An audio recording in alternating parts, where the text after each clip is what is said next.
We'll start with a roll call. Myself present, Chris Schumer. I wouldn't mind if you'd unmute yourself and just Present, give me yep. a present just to double check audio's working too. Present. Thank you. Christina Tassoni. Present. Okay. Deepak Bapu. Present. Okay, awesome. Katrina Ramos. Present. Okay, awesome. And Stephen Cooper. I thought I saw him on here. I do see him on there. Did you call me? Was that it? I got Stephen Cooper. Yep. Oh, sorry. Okay. No, we're good. I popped off for a minute there. Okay, could I see on there now? Mary McKenna. Here. Okay, and Caitlin Murphy. Here. Laura O. Here. Awesome. Tom Perkowski. Here. And I'm seeing her name, and I wanted to say something before we started the movie. Angie Cantillon is not present, and I'd just like to take a moment if everybody could share some healing thoughts for her family. Angie's been in the hospital with COVID, and concentrating on getting well and getting home. So if everybody could keep sending them their whole family, some really good, healthy thoughts and prayers, that'd be really appreciated. So she obviously is not at the meeting this evening. Approval of the agenda. We've had that out and posted prior to the meeting. If anybody has any modifications they'd like to make to the agenda, let's hear them now. And if not, if someone could motion and second to approve the agenda as it's written. Motion to approve. Second. Okay, awesome. With the agenda approved, we'll keep going. Next order of business is the approval of minutes from the previous meeting, which was held back in November. Chris got those distributed. Chris had them distributed, and I'm hoping everybody got a chance to look at them. So we'll go through the same routine then. If anybody'd like to make any modifications, please let me know. Otherwise, I'll take a motion and a second to approve the November 16th meeting minutes. I motion to approve. Second. Awesome. Motion carries, and we'll approve those November meeting minutes. Next, just a minor report from myself. First, I want to say hello to all the future, not future, you guys are present LSC members now. So we did our official transition. I mistakenly did not take an opportunity to thank the board members that stepped down last year. So I'd like to do that. Vicky K. Credillo and see if I can, and Don Zielinski, Mary Kay Hagerty, and Liz Piper. I just kind of want to publicly thank them for their interest and service in the school council over the past years. It's always incredible to have good community input and parent input. So thanks to those wonderful people, and welcome to all of you new board members too. It'll be a fun 2 years here, and we'll get we'll just keep with our great attitudes and service that we've been able to support the school with. Let me get this here. And real quickly, 2 new members, and this is a reminder to myself, we're all required to get fingerprinting done for local school council positions. So I know, Chris, I believe Luis might have pushed you some referral forms. I've gotten emails myself, but we all need to be cognizant of getting that fingerprinting done for their paperwork. What's the deadline on that? They pushed it out, and I don't recall. I would have to go look that up. But they're giving us some decent leeway there to get that done because of January 11th. Thank you, Andrea. Yep. That would be today. Yes. Hey, Elaine. I'll be right back. Elaine, Yes. is that just for new members? Or It is. do you have- It is all LSC members. Oh, so we have to go back and get our fingerprint. Yes. Oh, oops. Okay. Yep.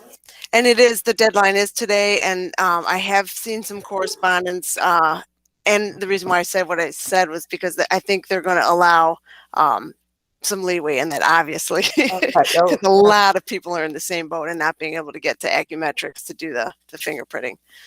But I will follow up on a specific deadline for that. We can get a hold of Louise and see where that goes. And just a reminder too, we met back in July for our organizational meeting. That positions myself as the chairperson on the board. The vice chair is Christina, Chris, secretary, and then we had Deepak taking over for Chris Munns as the OMA officer. So I just wanted to state that again so that we had that kind of fresh on our minds. And even more fresh on our minds is the reopening of CPS. We're going to hear about that from the school on their readiness plans. We have that on the agenda under new business. And I just wanted to just take a quick moment to say that, these meetings are always intake platforms and places for us to hear concerns. But these meetings are, I just want to remind us, are really not the place for kind of open debate and discussions on topics, that we have mechanisms in place. I'll be calling the principal, setting up meetings and forming committees where a lot of discussion is more appropriate. There's a more appropriate place for those types of discussions. That we are here in the school council meetings to take care of regular business and do the job and the responsibilities that we were charged with as school council members. Again, not to kind of shut down any conversation, but just kind of remind us of the purpose of these meetings, that they're here for our regular business. And a reminder too, that we will have, and I'm sure Chris will mention this as well, parent information sessions for the school reopenings. We're having those Thursday and Tuesday. They're both in the mornings at 8:45 for an hour, where we will hear from administration on everything that's happening in order to get the reopening plans in progress. There is also a mechanism I saw there to submit questions. I'm going to be jotting them down as we're going through the meeting, and we'll submit them, kind of ones that we collected here in the LSC meeting. We'll make sure the school is hearing and addressing, even though Chris and Sean are here and hearing them firsthand. We'll document them and get them through. And I've got a question here in the chat. They are both at 8:45 in the morning. One is January 14th. The other one is the January 19th is an evening one. Yeah, the first newsletter that went out, I made a mistake. Okay, that's what I did send a revision newsletter. The one Thursday is morning. The one Tuesday is evening. Correct. Okay, thanks for picking that up. And I have the corrected one in front of me, but saw the earlier one. So yeah, it's Tuesday, January 14th, 8:45, and then Thursday, January 19th at 6 p.m. And those will be recorded too. So if the opportunity is not there for you to see them firsthand, we'll have them available. So, and then all the other excitement that's going on in the world too, we'll just talk there and end the discussion, and I'll pass the baton over to Chris Munns. She can do her principal's report. Okay, good evening. Happy to see additional people here. So thank you for joining us tonight. There are some budget transfers that are on the principal's report. I will make sure we'll discuss that when it comes to our budget movement for some things on the agenda. The announcements, obviously, again, there will be school reopening parent information meetings. Again, it's January 14th in the morning from 8:45 to 9:45, and then the evening on January 19th to 6 to 7. And again, we will record them and post it on our website, and Mr. Kennedy, I'm sure will join that in addition to the newsletter as well. So some of the things that are not in the principal's report, but I want to make sure parents are aware, and we'll also make sure that the teachers communicate this to their students. Because we are going back into hybrid on February 1st, students, junior high students do not have to follow the uniform conduct. We will have a student dress code, which has always been in our, parent-student handbook. So we just asked that we follow that. We just didn't think that it was fair. The students were coming on campus that they would have to wear their uniforms. So just to be as fair and even with all the students learning remotely, as well as the hybrid, whether you're in shift A or shift B. The other thing that I wanted to make sure that the staff and obviously the staff knows, but the parent population and LSC members are aware, we have been having a reopening committee meetings twice a week on Tuesdays and Thursdays from 2:30 to 3. Teachers volunteered to sign up, and we've been addressing any probably more specific questions that pertain to Sauganash School. As you know, and I'm very proud of the work that our cleaning crew, but also like Mr. Kennedy, Miss Maria, Miss Vicky, they are very awesome in details that they give and provide. They think of many things that I don't think of because they are so detail oriented. And we really have been trying to go through what it will look like for students on a daily basis, as well as whether students are in person or learning remotely. With that, we have been able to secure additional technology. So some of the things that I want to talk about is we did purchase, our school did purchase 3 more New Line True Touch screens. So every classroom has a New Line Touch True screen. And it's not necessarily that they're going to be utilizing it as a touch screen in the classroom as much as it provides better visuals for students that are learning from home while students are also in the classroom. So with partnership with the PTO, so have to send our thank you as well to them and acknowledge how much that they've contributed to making sure, again, like we always do, work and partner hand in hand, providing any holes that need to be fit. And they were helpful in getting some additional screens for our classrooms earlier in the year. And then now that we have them all completed. So wanted to touch base on that. Another thing that we were touching base on and kept begging. So once again, you know, the squeaky wheel gets the oil. I will mention that the CPS did provide our school with additional technology, which included 119 Chromebooks. So they paid for 119 Chromebooks. We did get a shipment in. And in addition to, we have an additional 116 iPads.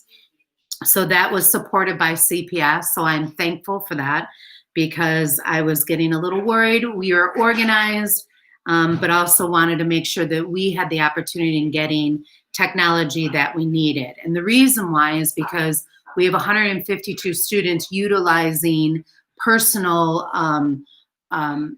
computers and had chose not to take a CPS Chromebook. So therefore, they can keep their personal Chromebook at home. And then there was also in addition to those Chromebooks and iPads, our school also purchased 203 Chromebooks. So technology-wise, we are up and ready to go. The other thing that I wanted to mention, and again, this is sort of a general comment about reopening, all of CPS staff is required to not only complete safety, professional development, but also reopening. And what COVID safety precautions look like. So I want to make sure that everyone knows that we've got the technology, we've got the instructional materials, as well as the training for all staff. And that also includes Aramark employees, in addition to Carlos and Angel, supporting and having to get professional development on how to clean and keep cleaning school throughout. So that means high touch places like railings, doors, to cafeteria use, to classroom uses, etc., washrooms, all of that. So just want to make sure that everything is being provided and taken advantage of, and mandated professional development has been completed. The school looks fantastic, so I think that's a great thing to mention. Not only is it probably one of the cleanest schools I've ever worked in CPS, but when we had some people do a walkthrough with our new addition over winter break, they were impressed on how clean our school is, floor to ceiling. So we're maintaining that and continuing it. So that's a nice on there.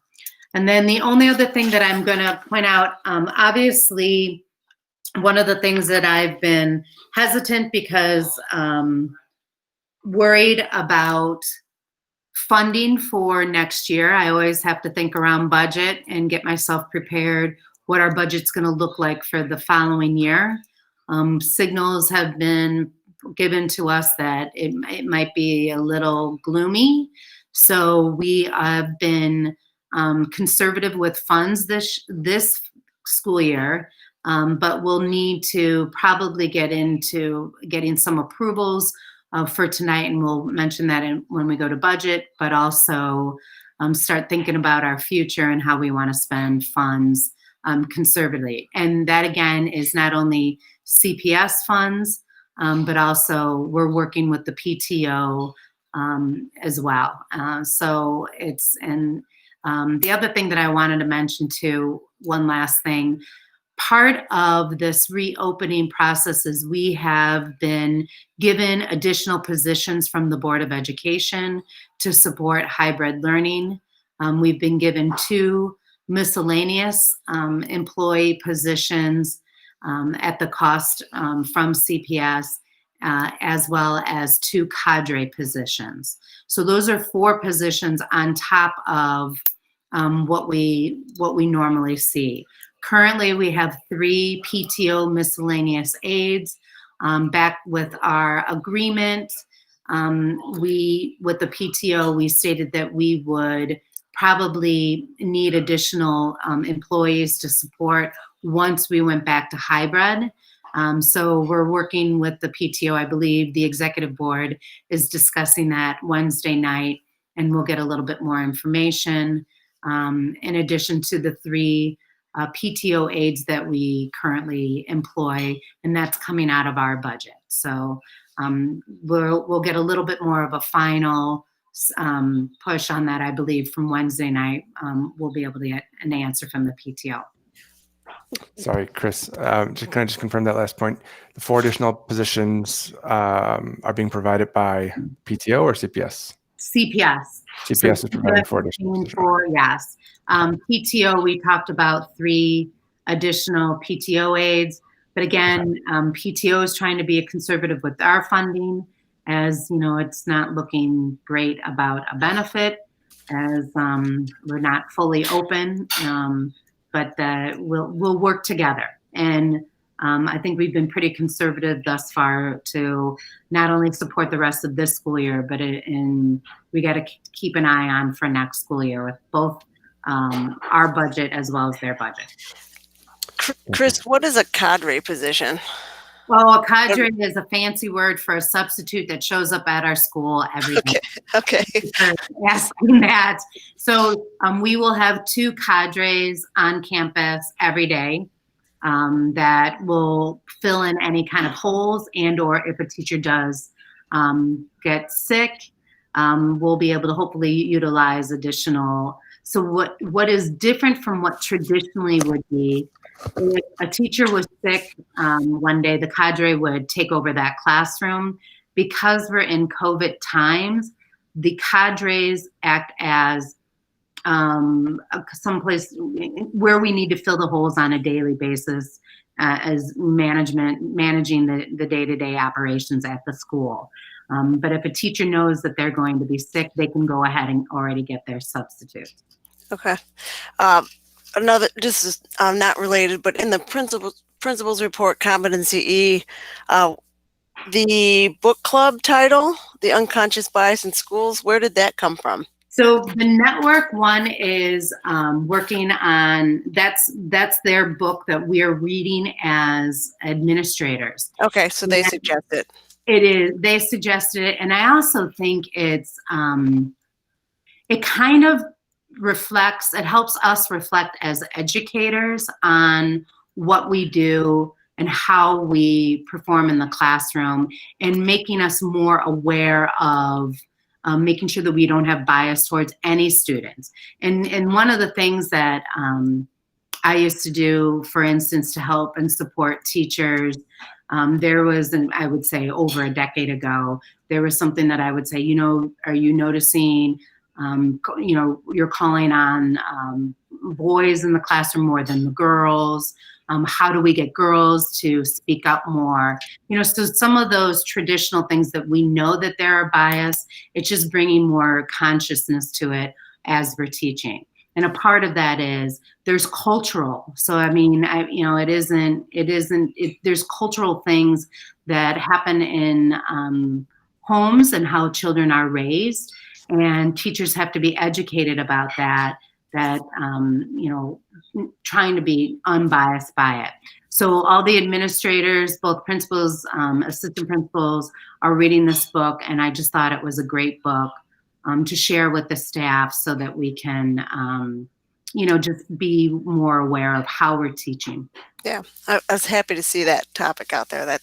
I like that. It's something. Anything else, Chris? No, I'm good, but any other questions that have? Okay. An opportunity for members. This is Chris. I've got a quick one. The other two staff positions, the non-cadre positions, can you speak a little bit more about how those will be used? Those are the miscellaneous employees. It's the same employees like we employ our MTSS staff. There's another employee that supports classroom. So really when we utilize the aides, whether you're paid for by the PTO or paid for miscellaneous out of our bucket, our budget, or CPS, it's all in to be able to support learning in the classroom.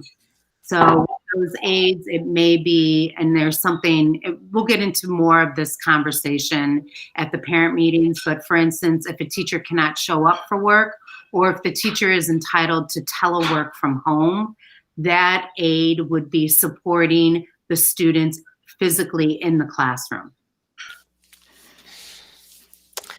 Okay, thanks. No problem. Chris, do you have any expectation of any teachers opting out from teaching? Sure. So that is more of a CPS approval process. The teachers can apply for an ADA and or teleworking request. I have to sign off on it first, and then downtown there's a process that they go through in order to see if they qualify for that request, whether it's telework. And I'm going to tell you that CPS really has been focusing on the schools that have a preschool program and or a special education cluster program. We do not have that at Saguenash School. So they have been focusing on those teachers. We have not received a report on who has been granted their requests. We do know who has requested, but we do not have final of who is entitled. And the other part of this too is we have to keep remembering, even though your child will be in hybrid or showing up for school, whether it's Monday, Tuesday, shift A, or shift B on Thursday and Friday, teachers are still teaching remotely as well. So students are still logging on. If they're in shift B, they're still logging on Monday and Tuesday. It's just the students in shift A are showing up at school. So that's sort of an interesting take, and Mr. Kennedy and I were having a conversation. It's almost like, even if your child is sick, right? Because we're gonna get colds throughout the winter and spring season.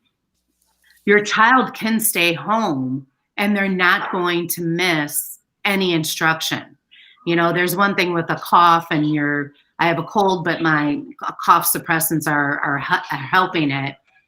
They can still log on at home and not miss any instruction and or, any assignments. So that's something, that's a different mind shift, because usually when your child is sick, you keep them home and then they miss the day of school, or they miss, the assignments given. The nice thing about this is they can still be at home and still not be dinged on attendance, and still log on and just have their cough suppressant tea with them, what have you, honey, whatever the remedies are.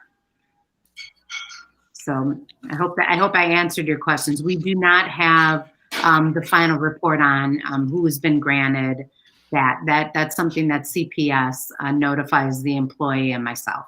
Okay. One other question was, has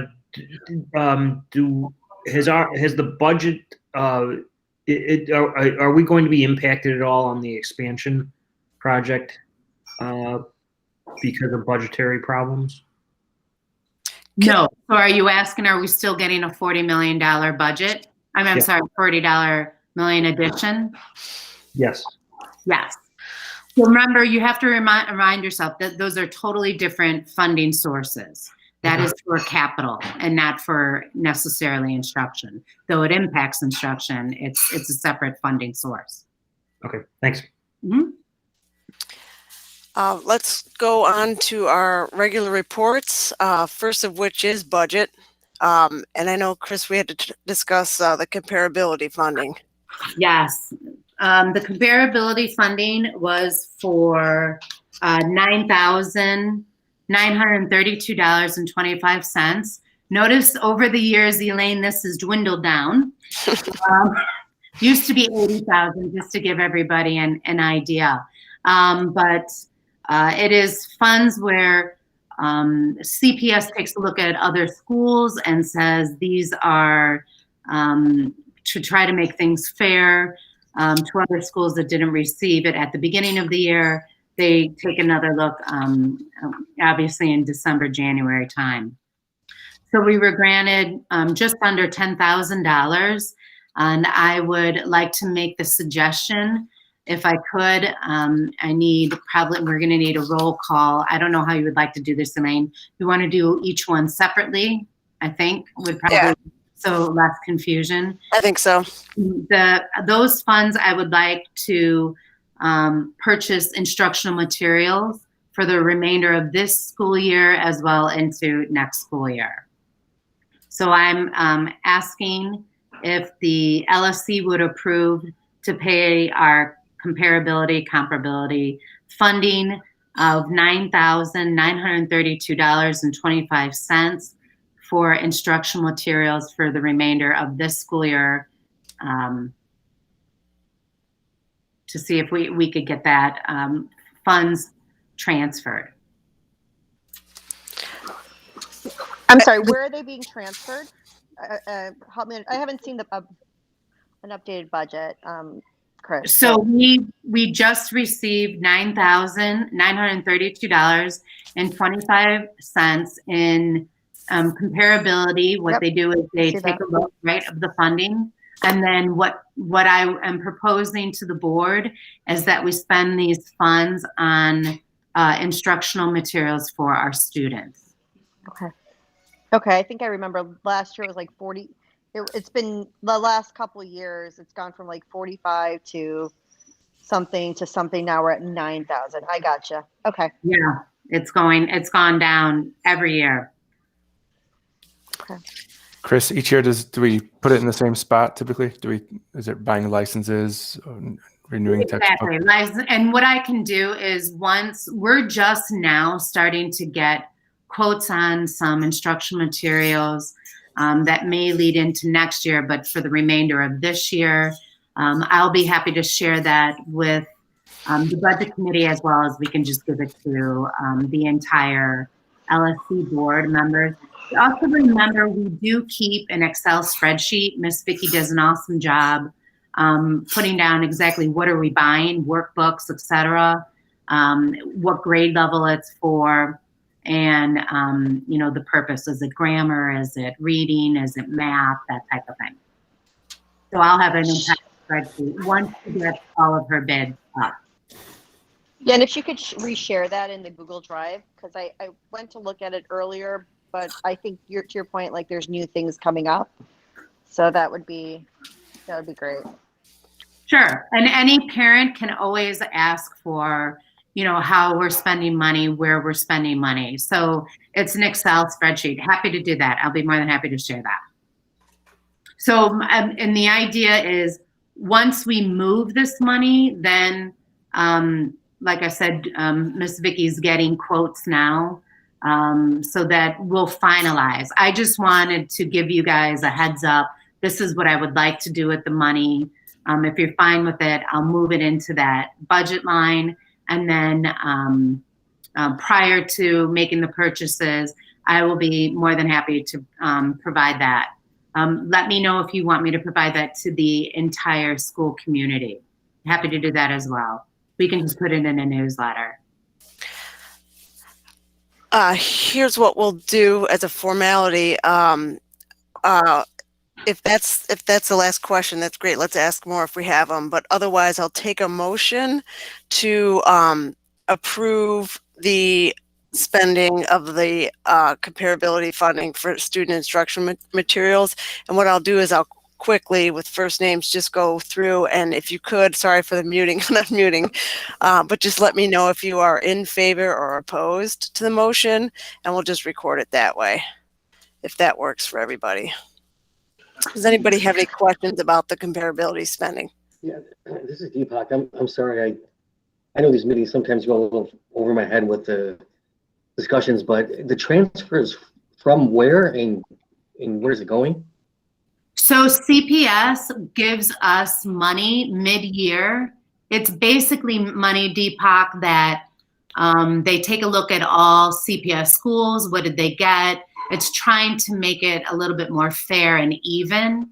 And with this year, I'm assuming because it went down so much, 9,000, the big bucket was not, there's not a lot of money there. So they were dividing it up, and this is the funds that they are allotted for Saguenash School. I just need to get permission from LSC, I'm sorry, to let me know, is it okay for us to spend it on student instructional material, as opposed to maybe technology or furniture or that type of, those are the type of things, but I really were more in needs of instructional material to finish out this school year and really and possibly lead into next school year. Okay, thank you. All right, without any other questions, I'll go through roll, and I'll start with myself that I'm in favor. Oh, I got to get a motion first, sorry. Could someone make a motion that we make the transfer? Yeah, I motion that we make the transfer. Thanks. Second. Okay, great. Now we'll start into myself. I'm in favor of the motion. Chris Schumer? In favor. Christina? In favor. Deepak? In favor. Katrina? In favor. Steve? I'm in favor. Okay, great. Mary? In favor. Caitlin? In favor. Laura? In favor. Tom? Approved. Okay, great. A couple more to go, Chris. Is that true or? So there are. I did not, with the original budget at the beginning of the school year, did not fully fund the miscellaneous bucket. So that is again for our 3 employees. So I need to add an additional $22,882.50. I would like to use the miscellaneous balancing program that we have $48,075 in that.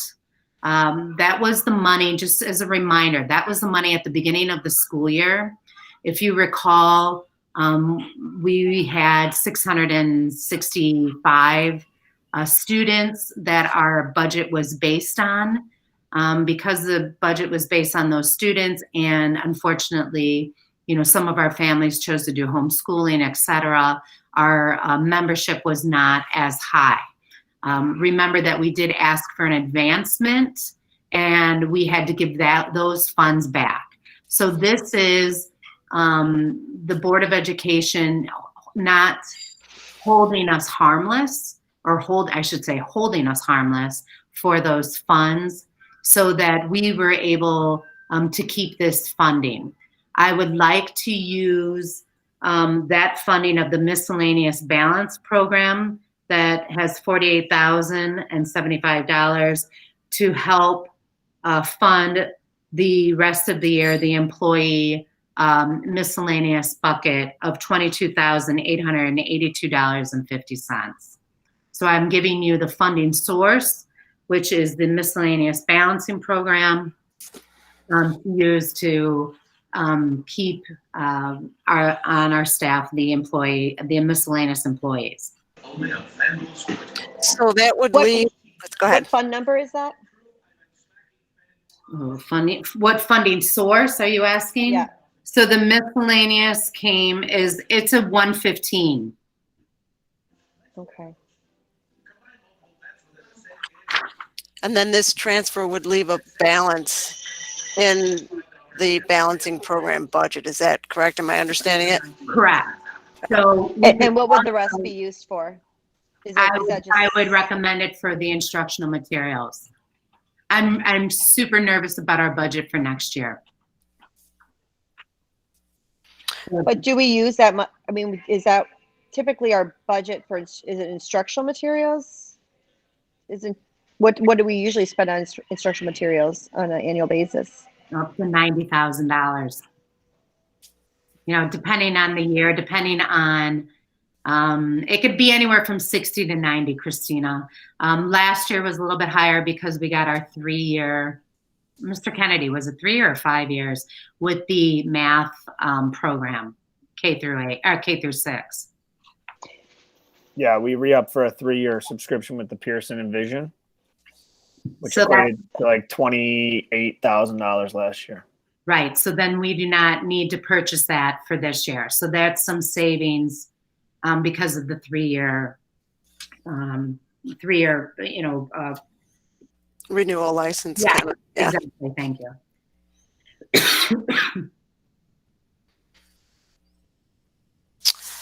So we're looking for a motion to pay to fill the miscellaneous employee bucket of $22,882.50 with funds from the miscellaneous balancing program. Is that perfectly said? Yep. Correct. Ask questions if we have them. Otherwise, I'll take a motion. Yeah, what is the reference on the what's being shared of 48075? I'm sorry, Deepak, say that again. What's being shared with the? There's a number there. It says $48,075. What is that in reference to? So at the beginning of the year, I shouldn't even say beginning of the year, it was really last spring. The board estimated that we would have 665 students, a budget based on 665 students. And because we have a lesser amount of, a little over 600.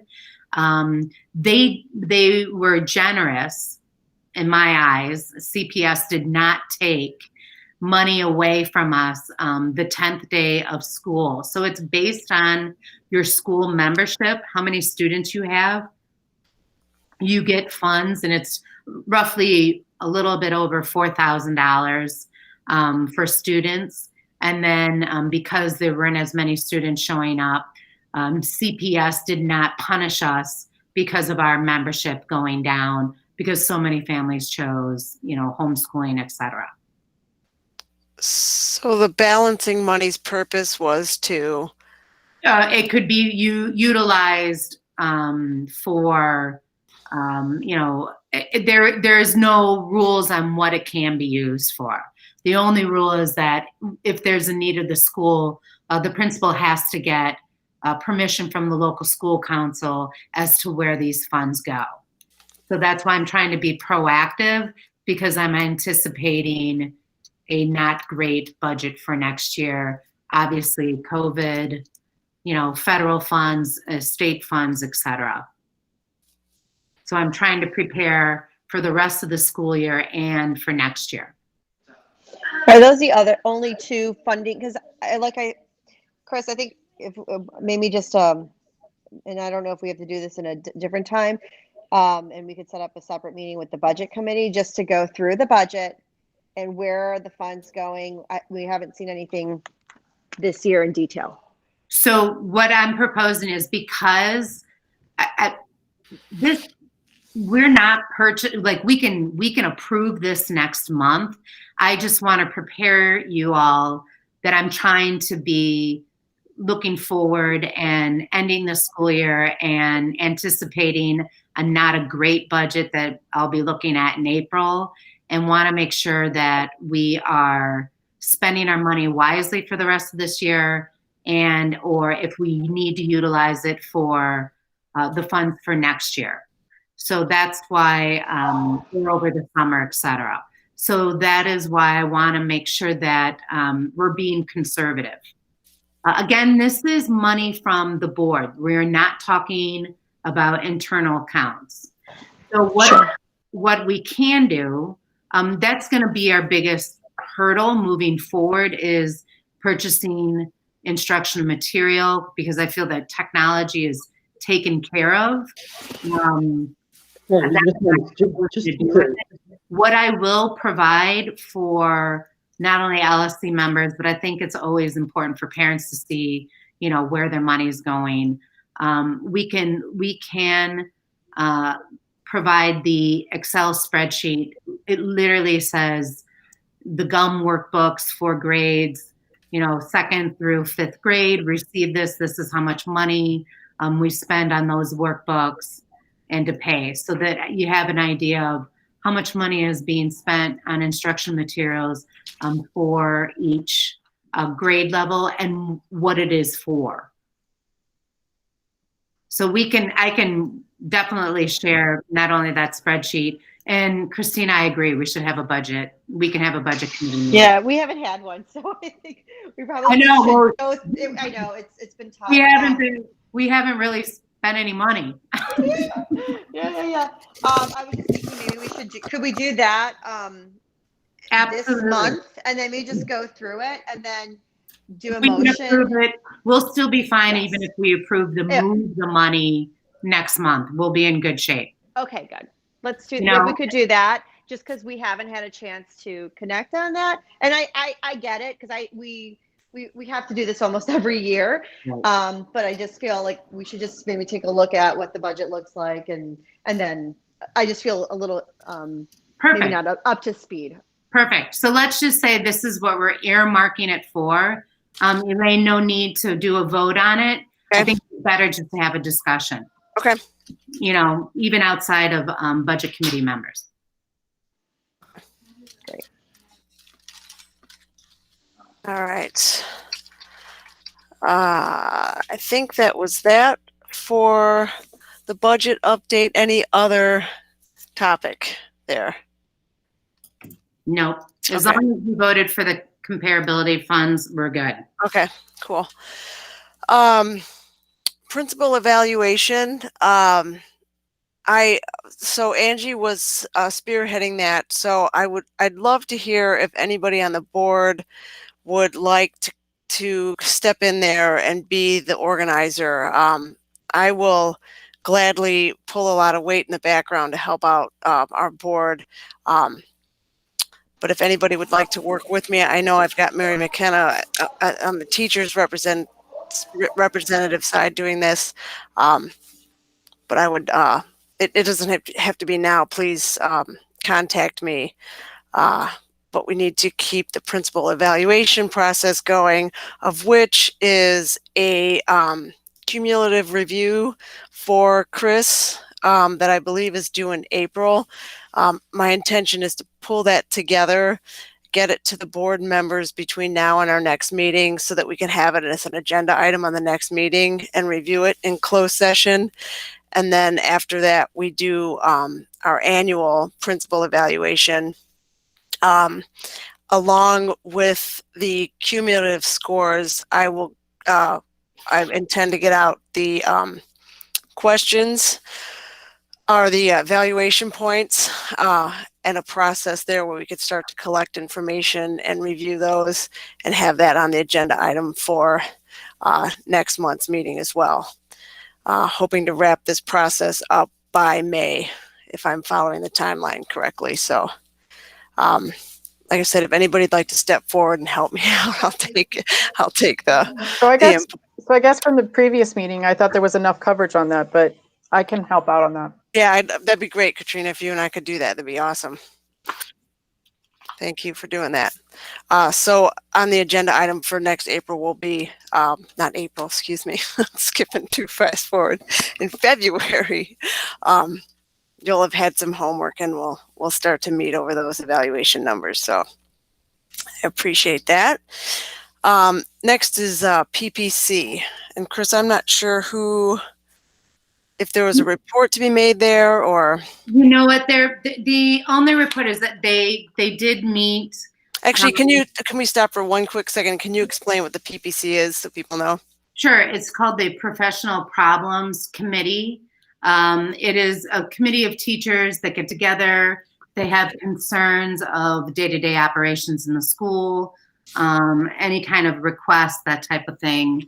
The two things that we went over, actually we didn't even have a meeting. It was more via email. CTU teachers, so special education teachers, as well as related service providers. So those are your social workers, your psychologists, et cetera, that team. They receive additional funds. It's called a special education workload relief funds. And it's to support teachers working outside of the regular school day. So whether it's before school or after school, that are working on student IEPs, which are short for individualized education plans. So any kind of planning, helping writing with writing IEPs, they receive additional funds to support that collaborative work. So that has been completed. Those teachers will be receiving 4 hours of additional support before or after school to pay for any time that is spent on student IEP writing. So that was one topic that was over. And then the other is the PPC was requesting a letter from the LSC to talk about their concerns. CTU is an entity with PPCs. Usually it's the delegate that runs it, which is Vicky Krasidlo, and talk about writing a letter. I know that Elaine and I talked about other schools that wrote a letter in support of whether to reopen or not reopen schools. And as discussed in the chair report, this is really not the domain or responsibilities of the local school council. Local school councils, remember, obviously evaluate the principal, obviously retain or dismiss principals, approve the CIWP, which is our school improvement plan, and approve any budget actions. So there was some clarification that was needed, and just wanted to remind, our response back to PPC was, this is not within the domain of the local school council. This is not our responsibility to share that this is something between the Chicago Teachers Union and Chicago Public Schools. So those were the two items that did come up, and so that we discussed it, and I believe the teachers received the letter that the aldermen signed, some of the aldermen that signed off on their concerns about reopening schools. But like, again, that we go above and beyond at Saguenash. Very organized. We have all the PPE, all the signage in place, all of the shifts, what students are working or coming to school when. That's all been completed. And again, obviously further information, detailed information will be with those parent information meetings. All right. Next, thanks for explaining that. Next, PTO report. I guess I'll ask you, Chris or Sean, any comments there, or anybody making a report for the PTO this evening? No, other than I know we do have our meeting Wednesday night. I did propose something. One of the conversations that we had, I think at the spring, maybe in the fall or over the summer, really, of once they had budgeted for 6 PTO aides for this year, but we had agreed, because we were virtual, that we would keep the 3 that we already have.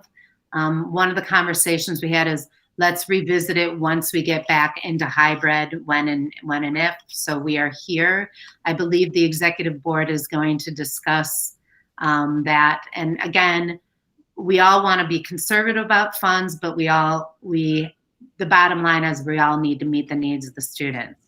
So whether that's 2 positions, 1, 2, or 3 positions, that's what we're going to take a look at. So I'm assuming we'll have a follow-up report on that coming next month from LSC, and I think they'll discuss it Wednesday night as well. Right, and you've had connection and communication with them, and it's all been correct. An email has been sent. I believe they're going to discuss it in their executive session. Great. Yeah. Again, commendable the relationship that you have with the PTO. That's only helpful. Yeah, well, and needed. Yep. I do know they have one minor change on their meeting dates. We aren't meeting in the school, so I don't know how critical this is, but they are going to shift up their January meeting from the 20th of January to the 13th of January. So I don't know that we need to make any formal approval there, other than to hear any opposition to shifting that date.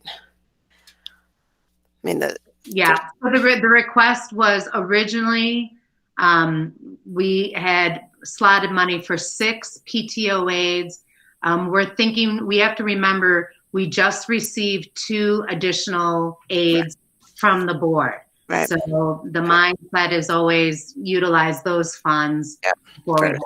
So we're gonna see what the need is. Currently, they ask for is 1 to 2. So we'll go from there. Okay, sounds good. And is any opposition to them shifting their meeting up? Anybody have one? Otherwise, I just wanted to get that on record, that they're meeting this week instead of next week, in January, that is. And I believe they had additional meeting dates.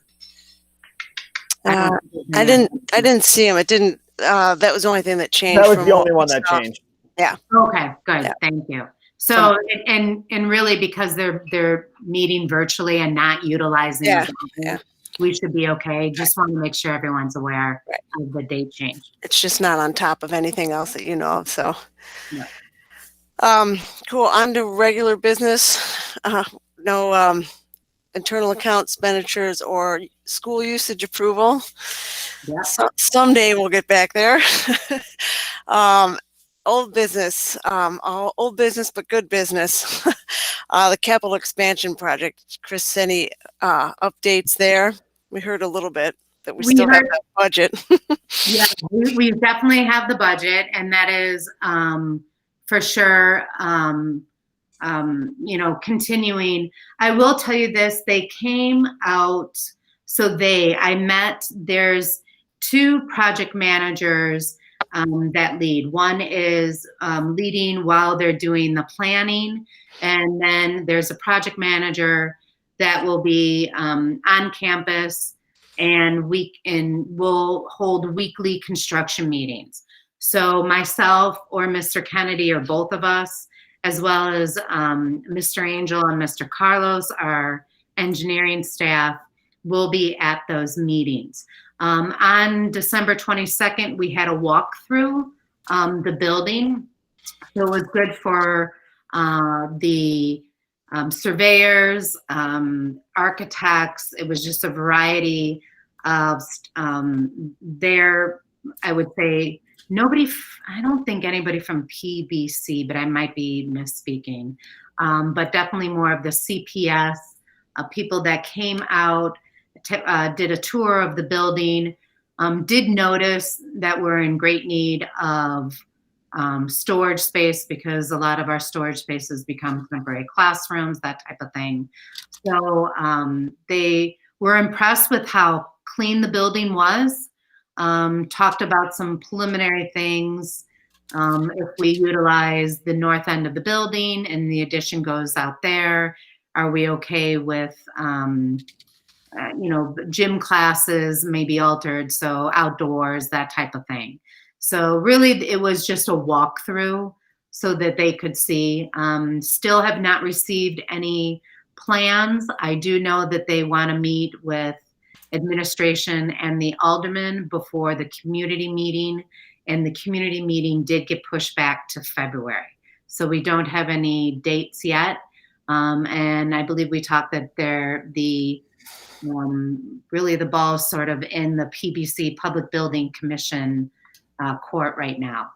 So the programming, so specifics of what we're asking for, multi-purpose room kind of being able to be utilized as a secondary gym, and STEM lab in addition to some special education classrooms, and obviously classrooms so we can support 3 classes per grade level. So it was more of just a walkthrough, letting them see, they look at plans all day. Elaine, you could speak more to this. It's a little bit different when you actually see the building. Yeah, they're coming to collect information. Right. Yeah. Definitely wanted to make sure that, some of the priorities, obviously the STEM lab and the, what we're trying to do is, the STEM lab and as well as the multi-use room being able to be utilized as gym, but other like assemblies, we're kind of explained to them, we have to do 2 assemblies for every time, Ms. Cerna does a program and or graduation, that kind of thing. So being able to be flexible with some usage and, community expressed, especially when we got the first edition as well as the elevator, that the bricks match the 13 different bricks on the outside. I really want it to be a cohesive building and not look like a satellite just landed and they built an addition on it. So really trying to make it look aesthetically the best that it can. Yeah. Do you think at the community meeting that they push back for February, we'll get a little bit more of a timeline? I'm sure, just on timing of the next stages and what are the phases here? Yes, they in the past, yes. Okay. They'll even not only give you a timeline, but also I think they'll share the plans. I mean, that's my Okay. understanding, what the Okay. building should look like. That's good. Okay. I'm sure we're all anxiously waiting to see exciting news. It is. Very. Let's see here. Our new business, big business here about the reopening, the administration parent meetings. We've been talking about those. Again, I think there is a mechanism in place for parents to submit questions. I'm assuming you guys are going to do a great job and cover all the concerns and uncertainty that are out there. Anything else you'd like to add, Chris? No, Or I Sean? was going to say, and Sean's really taken, Mr. Kennedy has really taken the lead on this. So I know that we've been asked some questions in advance, which would be great because the more questions we have ahead of time, if we don't know the answers, we can get them. So far we have, and it sort of helps me able to escalate those questions to the chief so she can escalate up. But Mr. Kennedy, do you want to add anything? I know he's been working hard. The PowerPoint presentation's awesome. Yeah. Shared. The pre-submitted questions help because I think we've gotten about 14 so far, and of the 14, probably 10 of them were the same. So lots of similar questions. So I think it just helps to get, it gives us a little bit of a thermometer in terms of what parents' most concerns are, and making sure we address those in detail. I can share with you a little bit. Obviously, it's still a work in progress, but we do have. This is the breakdown so far of what is coming back. So we have 408 students that elected for a hybrid model, with 197 that have elected for learn at home. So there's the percentage breakdown right there. And then, obviously this will be shared more in depth, but we go into scheduling a little bit. We have a bunch of pictures. And then basically we go into the Q&A and all that. So we're still adding a bunch in regards to the Q&A and what parents and,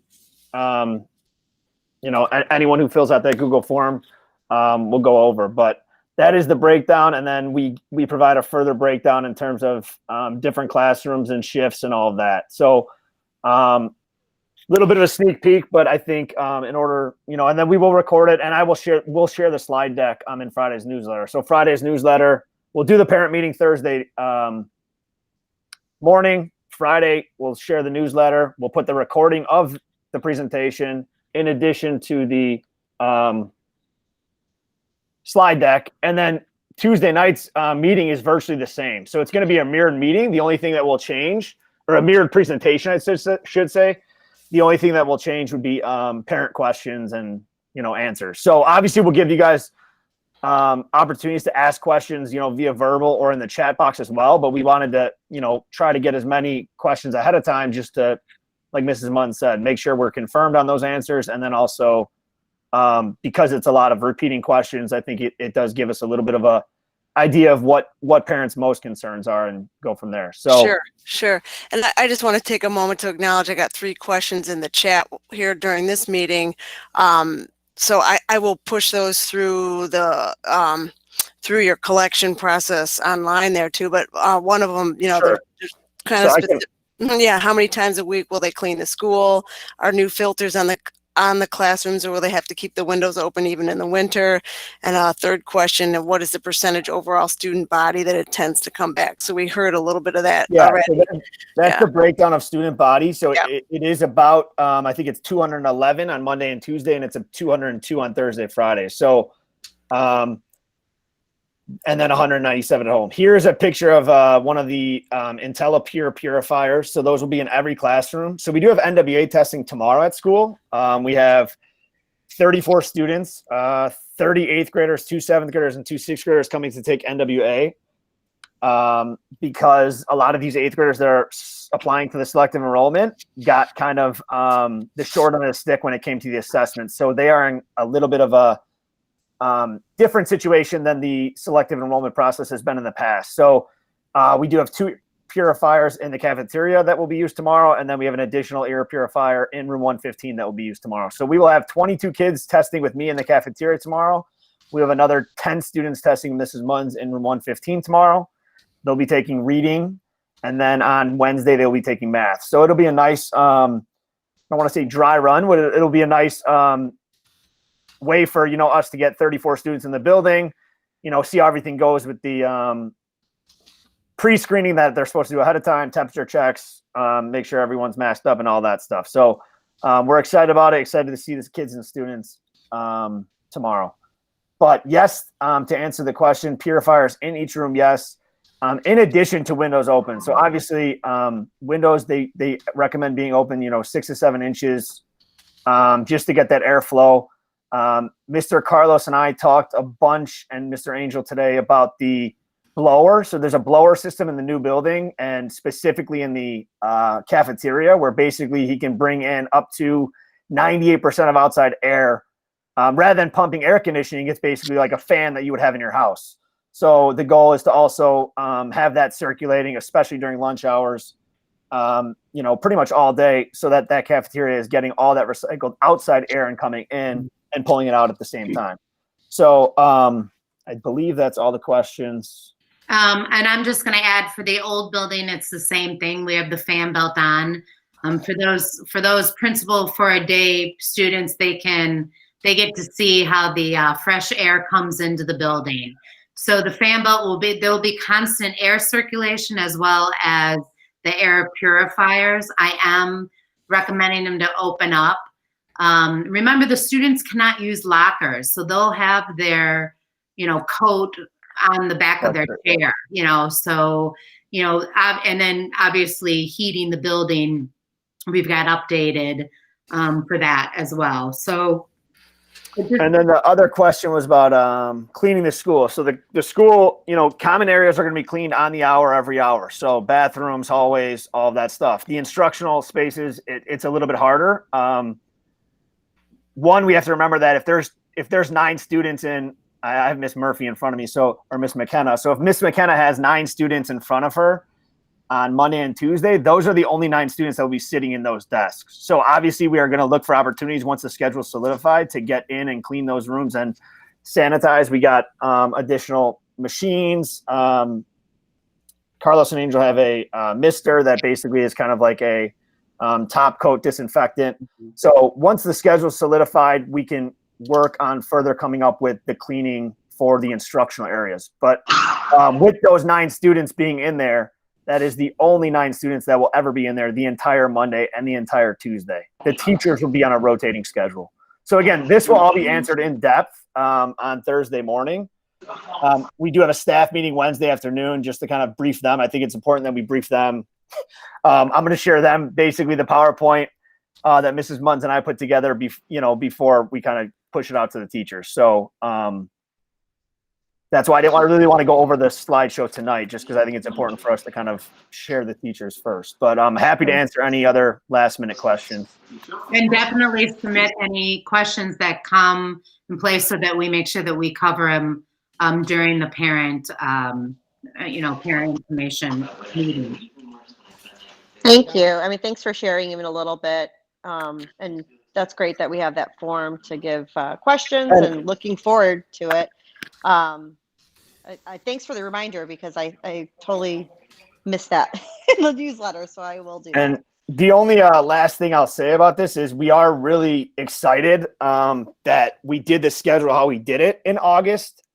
Once we knew we were remote, because it's going to make for an easy transition. A lot of the schools and a lot of our, not to say we did it, better than anyone else, but it's just a different mindset in how we did it. The CPS suggested schedule was very much about building in the synchronous and asynchronous time with, 8 to 8:45 is science, then 8:45 to 9:10 is asynchronous, blah, blah, blah, then 9:10 to 9:40. And we kind of stayed away from that, and we did everything on the hour at the top of the hour, which I think will allow for us to do a really nice transition here. The teachers are building in their own asynchronous time within that block. So I think, the beautiful thing is K through 2 schedule is not changing at all. It will be 100% the same. And there are minor adjustments in the 3rd, 4th, 5th, 6th, and 7th, 8th. And that's only so that we can have enough bodies to watch the different lunch periods. Other than that, I mean, in a perfect world, we would have loved to have everyone keep the same schedule, everyone eat 11 to 12. But In a perfect world, we'd all be in the school. yeah, that's true. But yeah, so Yeah. there are minor adjustments Sure. just for supervision purposes when it comes to the other kids. But we're really excited. The 11 to 12 lunch block is maintaining the exact same for K2. So Great. it's already going to be hard enough. This would be the first time kindergarten has ever stepped a foot in the building. So Oh my goodness. you know, we wanted to make sure we kept that as seamless as possible. Well, I just one more thing. Sorry, Elaine. Sure. Will you share on Thursday? You don't have to share now. Is the split of this? It's just something to think about. I'm sure parents are going to be wanting to know this. Is like, is that 67-32 split? I'm assuming it's different for every class grade. It might not be as consistent. So it is. I will tell you right now, just off the top of my head, I think kindergarten and 7th grade have the most amount, which is probably expected because 7th grade they have the biggest groups, which are around 14. So what I did is I actually took every single shift A pod and everything single shift B, added them up and divided them by the number. Our average is about 8.3 students. okay. So we have roughly 8.3 students. Now, again, that's an overall average, but I would say majority are around, it's just by looking at it on a board. We did it the other day. It seems to be between 8 and 10, 8 and 11. Great. Thank you. Thank you so much for all this hard work in the background. And I think it's going to be, what the community and parent body's interested in hearing, because my opinion, of course, but I think a lot of our nervousness and anxieties, kind of stems from the uncertainty. We don't know what it's going to look like. We don't know how things are going to get divided and that sort of thing. So I appreciate any effort you guys are making to get that out there. The more we can see and the more we can understand, the more we can make informed decisions about our own families on how to finish up the school year and be safe for everybody. So I do appreciate that. And I would also add, obviously, all siblings are on the same day. Great. I mean, that's everyone is out of the house. You work peace and quiet from home. I'm going to miss that, though. For those days. I'm going to miss that noise. And just I want to answer Robert's question here on any estimate of percentage of teachers that are requesting from teaching from home. We don't have that final number yet. Though I will tell you, majority of our teachers are returning back to school. You have to remember, a lot of our teachers have been teaching from school since the beginning of the school year. Once the numbers kind of escalated, it dropped off a little bit just before the holiday season. But it's nice, and like I said, the committee that we're working with the teachers have been informative and helpful.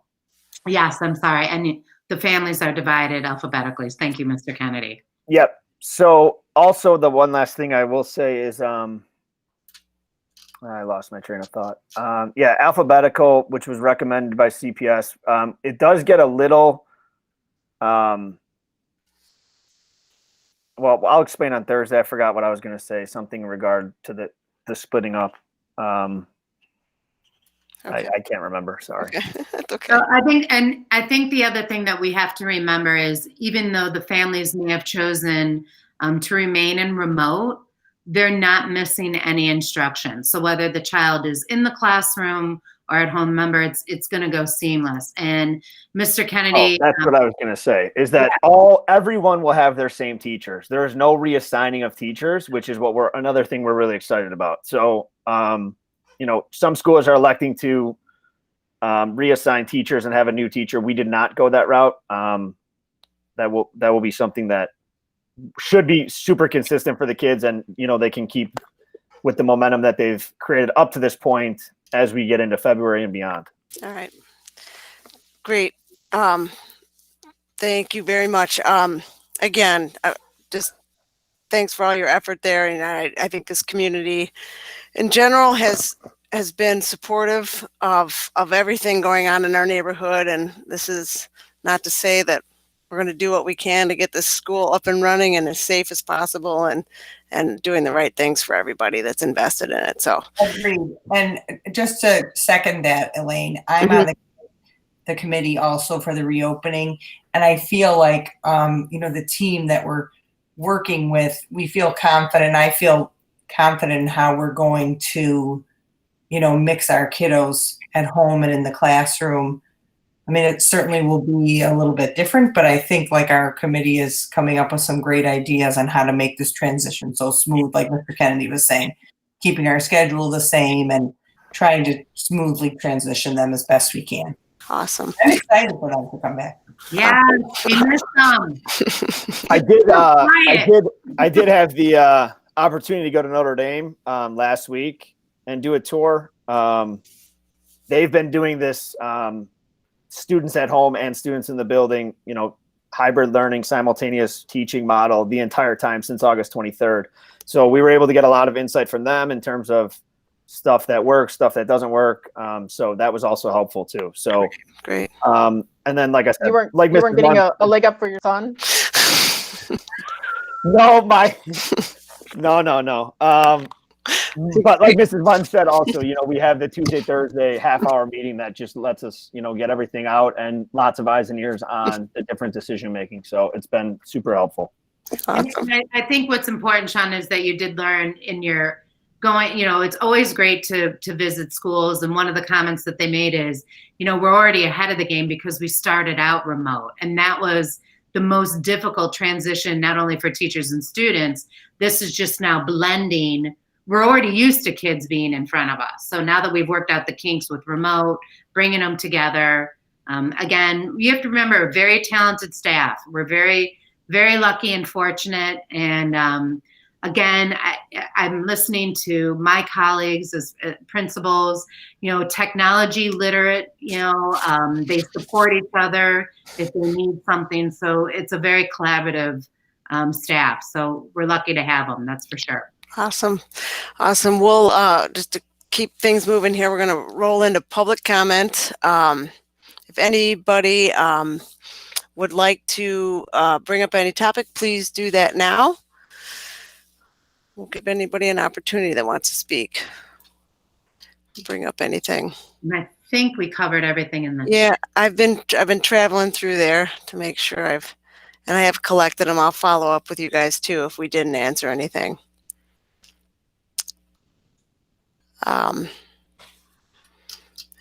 Any comments there?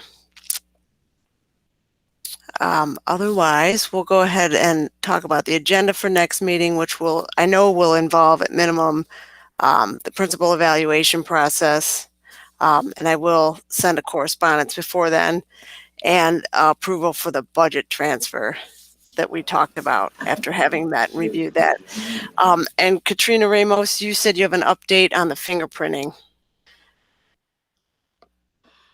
Did they? Yeah, so apparently the form is a 2018 form and is not being accepted by some of the biometric centers. So I have a new form I can send to everyone. And that the CPS did defer the requirement because all the LSC meetings are virtual, but everyone's still needing to go get the fingerprints. But I guess today is not the actual deadline. That's good. I'll add that Northeastern, they have a on-site police station where you can walk in and get it done there if anyone needs a quick location. You That's just where I had need it the done last specific form, right? You still have They to had their have own the form, actual... actually. Oh, okay. All right. I didn't know that. Okay. Yeah. And that worked out okay? Because I know CPS needs to get that form. Yeah, I submitted it with Okay. with Sauganash, Okay. with Vicky when I first joined the LSC. Okay. Is that Northeastern Illinois University? Yeah. you're saying? Yep, their police office handles. They issue fingerprints if you need it. So I have a quick question. Do we want to ask Mary Kay to come back? We can ask her. And Chris is saying that because Mary Kay does that for her career. I'll ask her and see if she can, but if not, we've got places to go to. So Okay, all good. I'll ask her if it's easy enough to pull us together. So we will meet next then February 8th, 6:30. Same routine in the sense that we'll send out a Google invite and we'll do it electronically through Google. With no other meetings on the or items on the agenda, I will go ahead and adjourn us this evening at 7:54 and thank each and every one of you for all your participation and everything we do to make Sauganash the awesome school that it is. So it takes a neighborhood to make us great. So thanks for everybody on their input, and we'll see you in February. Thanks a lot. Good Thank luck you. on the real. Thank you. All right, thanks guys. Take care.